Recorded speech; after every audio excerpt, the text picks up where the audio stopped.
안녕하십니까. 주식 교육 강의를 맡게 된 코스피코고 다시 인사드립니다. 오늘은 재무상태표와 용어설명 2 비교유동자산 자산 총계에 대해서 알려드리도록 하겠습니다. 자, 목차인데요. 6단계로 나눠볼 수 있겠는데, 비유동자산, 투자자산, 유형자산, 무형자산, 기타 비유동자산 자산 총계, 이렇게 알아보도록 하겠습니다. 자, 비유동자산입니다. 비유동자산은 유동자산에 대응되는 항목으로 유동자산이 1년 이내에 현금화가 될 자산이고, 비유동자산은 1년 이후에 현금화될 자산을 말합니다. 크게 투자자산, 유형자산, 무형자산, 기타 비유동자산, 이렇게 4가지로 나눌 수가 있겠습니다. 비유동자산의 세부적인 항목을 살펴보면 수익 창출의 핵심 수단이라는 것을 알 수가 있는데요. 유형자산 같은 경우에는 토지, 건물, 기계장치 등을 말하고, 무형자산은 영업권, 특허권 이런 것들을 말하기 때문에 기업들이 수익을 내는데 필요한 것들을 모아놓은 것들, 이익을 위한 것들을 모아놓은 자산들을 말하기 때문에 수익 창출의 핵심 수단인 것을 이해할 수 있습니다. 자, 투자자산입니다. 투자자산은 기업의 주력 사업이 아닌 부수적인 기업 활동을 위한 자산으로 1년 이상의 기간 동안 보유할 것으로 예상되는 자산을 말합니다. 대표적인 예로 장기 금융 상품, 매도 가능 증권, 만기 보유 증권, 지분법 적용 투자 주식, 이런 것들이 있는데요. 대표적인 것으로 재테크와 경영지배를 들 수가 있습니다. 재테크 같은 경우에는 시세 차익, 금융상품, 주식, 채권, 부동산 이런 것에 투자해 갖고 시세 차익을 노리는 것을 말하고요.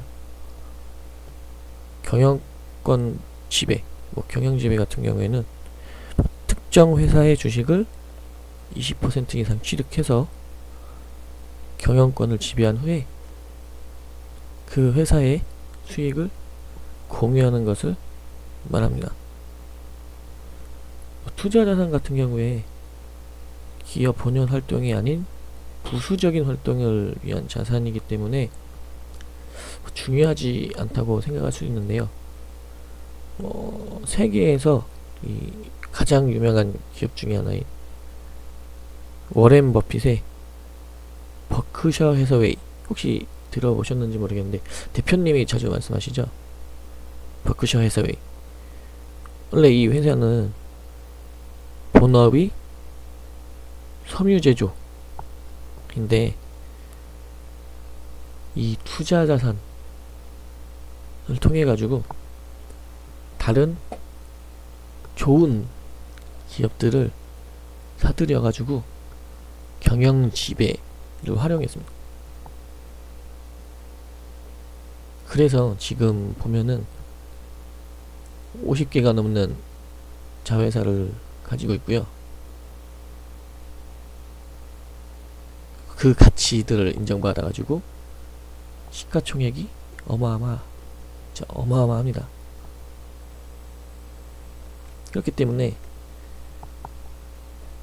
투자자산도 투자자에게 되게 매력적인 투자 기회를 줄 수가 있습니다. 다음 유형자산입니다. 유형자산은 영업활동을 지원하기 위한 자산으로 실체가 있다는 점에서 무형자산과 구분이 되고, 판매를 위한 자산이 아닌 점에서는 유동자산에서 나왔던 항목인 재고자산하고 구분이 됩니다. 자, 유형자산에는 토지, 건물, 구축물, 생산설비, 차량, 비품, 이런 것들이 있는데요. 기업의 영업활동을 위해서는 이 유형자산이 꼭 있겠죠. 예를 들어서 제조, 유통, 금융, 서비스, 이런 것들 업종을 구분할 수 있는데, 여기에는 공장, 기계, 물류센터, 영업 지점, 이런 것들이 필요한데, 이런 것들이 바로 유형자산에 속합니다. 하다못해 사무실에 쓰이는 A4 용지 한 장, 이런 것도 유형자산이겠죠. 근데 여기서 구분할 필요가 있는 게 있는데요. 부동산, 예를 들어서 부동산업의 경우에 가지고 있는 땅,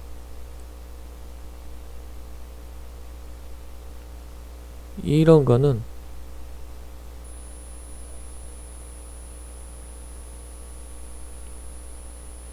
유형자산에 속하는 게 아니겠죠. 재고자산으로 들어가겠죠. 이런 거는 구분이 되는 것입니다. 자, 유형자산은 시간이 갈수록 가치가 떨어지게 되는데, 이것을 반영하기 위해 감가상각이라는 절차를 수행을 합니다. 이 감가상각이란 거는 당연하겠죠. 새 거보다는 중고가 더 싸죠. 그 떨어진 가격만큼이 바로 감가상각, 그거라고 볼 수 있는데요.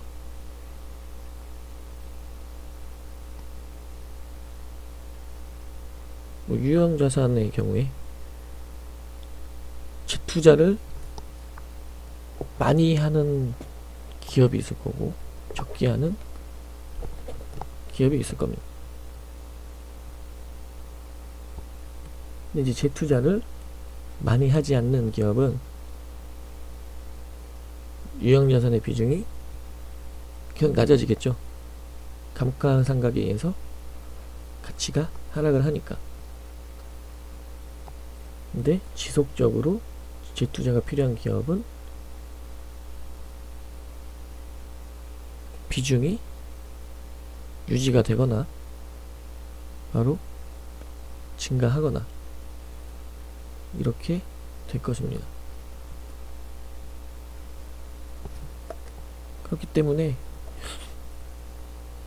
유형자산이 늘어나는지 아니면 줄어드는지 유지가 되는지, 이것도 확인할 필요가 있겠습니다.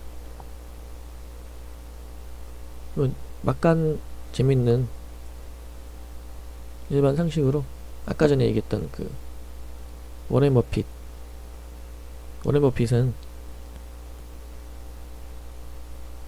유형자산이 감소되는, 재투자가 필요하지 않은 기업을 좋아했다고 합니다. 그냥 막간을 이용한 정보였습니다. 자, 무형자산입니다. 무형자산은 형체가 없고 수년 이상의 경제적 이득을 가져갈 수 있는 자산을 말합니다. 영업권, 산업재산권, 개발비 등이 있다고 볼 수 있습니다. 이 중에서 개발비는 R&D, 기업 내부에서 창출된 무형자산을 말합니다. 영업권은 다른 기업을 인수합병할 때 인수 가격하고 비인수 기업의 공정가액 간의 차이를 말합니다. 예를 들어서 그 비인수 기업이 뭐 10억에 이 영업권을 팔겠다, 이 가치를 팔겠다라고 했는데, 제가 이거는 10억 이상의 가치가 있겠다 라고 생각을 했을 때 11억 이렇게 주고 사오면은 여기서 영업권은 1억이 되겠죠. 같은 예라기보다는 비슷한 예로, 제가 별로 좋아하진 않는데 상가 들어갈 때 뭐 권리금이 있죠. 어떻게 보면은 그것도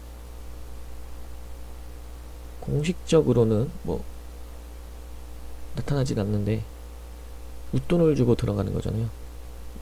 뭐 영업권도 완전 똑같진 않아도 그렇게 보면은 이해가 좀 쉬울 것 같습니다.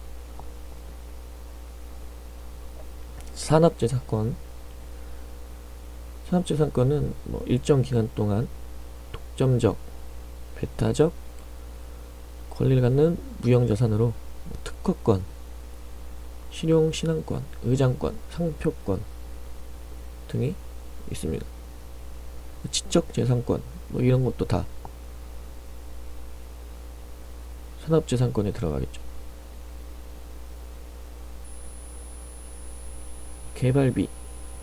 개발비는 제품 사용 및 판매의 실현 가능성, 구체적인 미래 수익 창출 계획 조건에 부합하는 항목입니다. 개발비가 없는 기업 같은 경우에는 미래에 대한 투자를 하나도 안 하고 있다는 거겠죠. 그러면은 변화하는 시장 환경에 적응을 하기가 힘들겠죠. 그렇기 때문에 꼭 살펴보셔야 될 항목 중에 하나입니다. 자, 무형자산은 액수가 크면 그것을 잘 살펴볼 필요가 있겠는데요. 왜냐하면 이 무형자산이 꼭 경제적인 이득을 가져다 줄 것으로 예상이 되는 것이지 장담은 못하는 것이기 때문입니다. 예를 들어 나에게 R&D를 통해 가지고 개발비를 막 투자를 했는데, 이것도 자산이긴데 실패를 할 수도 있는 거고, 개발을 못하면 성공을 할 수 있는 거고, 뭐 장담은 못하는 거겠죠. 신제품이 꼭 성공을 하리라는 법만은 없으니까요. 그렇기 때문에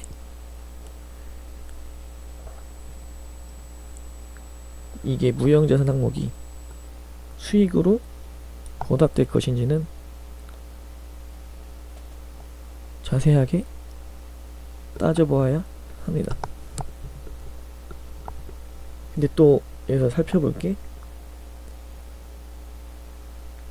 재무상태표 수치에 반영되지 않는 무형자산이 있는데 바로 브랜드 브랜드 가치인데, 삼성의 브랜드 가치, 뭐 애플의 브랜드 가치, 이런 것들도 어마어마하죠. 근데 이거는 무형자산에 반영이 안 되어 있습니다. 어떻게 보면은 영업권에 반영이 될 수도 있겠죠. 근데 공식적으로는 반영이 안 돼 있죠. 영업권은 인수했을 때 나타날 수가 있는 거니까. 무형자산 주식 투자할 때 꼭 살펴봐야 될 항목 중에 하나겠죠. 자, 기타 비유동 자산입니다.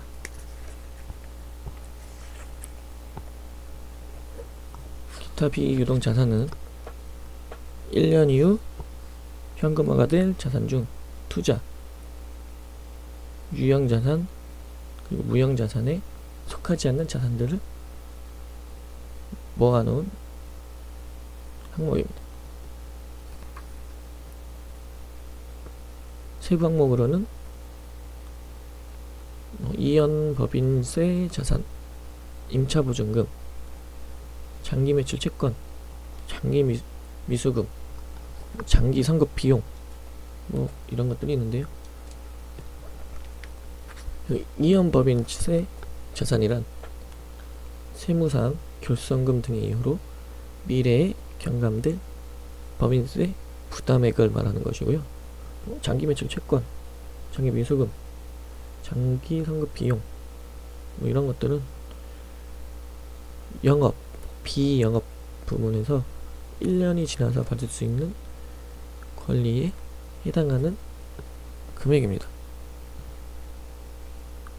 뭐 이런 것들은 다른 항목에 비해서 중요하다고 볼 수는 없는데요. 그런데 여기서 장기 매출 채권, 장기 미수금, 장기 선급 비용, 이런 것들은 진짜로 못 받을 수도 있기 때문에 너무 크거나 지속적으로 커지고 있거나 이렇게 되고 있는지 확인할 필요는 있겠습니다. 이게 계속 늘어나고 있다는 거는 돈을 못 받고 있다는 것이고, 그것도 1년 이후에나 받을 수 있는 거기 때문에 꼭 확인해 봐야 되겠죠. 예. 다음은 자산 총계입니다. 자, 자산 총계는 뭐 그냥 자산, 이거에 대한 일반적인 걸로 말씀할 수 있겠는데, 기업의 규모를 측정할 때 일반적으로 사용하는 주요 항목 중 하나로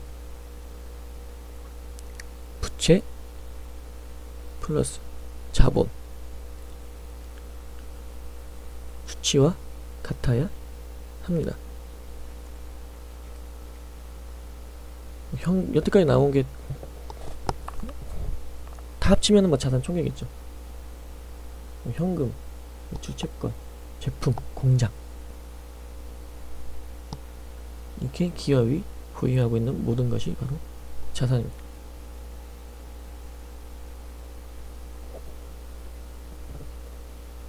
그렇기 때문에 재무상태표에 오른쪽 부채, 자본이 자금을 어떻게 조달했는지를 보여준다면, 왼쪽 자산은 조달된 자금을 어떻게 활용하는지를 보여줍니다. 뭐 기업별로 자산 항목을 분석을 하면 현금이 많은지, 아니면 제품이 많은지, 아니면 비유동 자산인 공장, 기계, 토지, 이런 자산이 많은지, 이런 것을 확인할 수가 있겠죠. 그러니까 이 자금들을 어떻게 분배를 했는지를, 가지고 있는지를 볼 수가 있겠죠.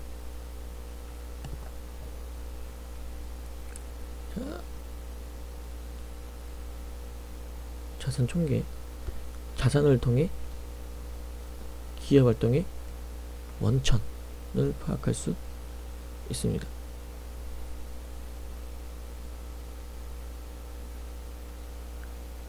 이게 무슨 말이냐면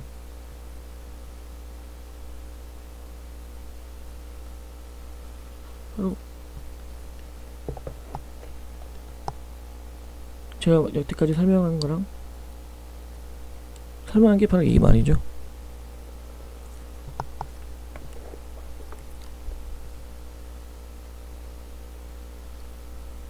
기계, 공장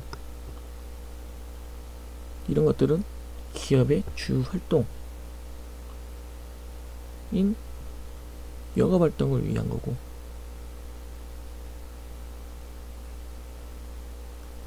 그 다음에 유동자산, 뭐 현금 이런 것도 기업 활동을 통해 어떻게 보유를 하고 있는지 알 수가 있겠죠.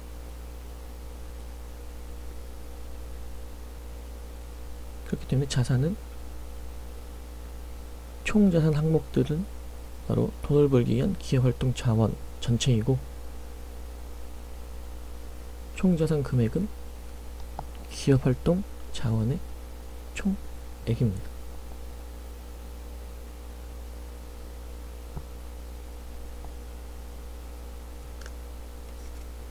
가장 일반적인 정의로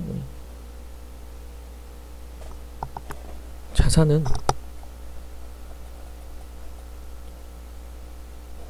돈이 어떻게 돌고 있는지 이거를 볼 수 있는 항목들이겠죠.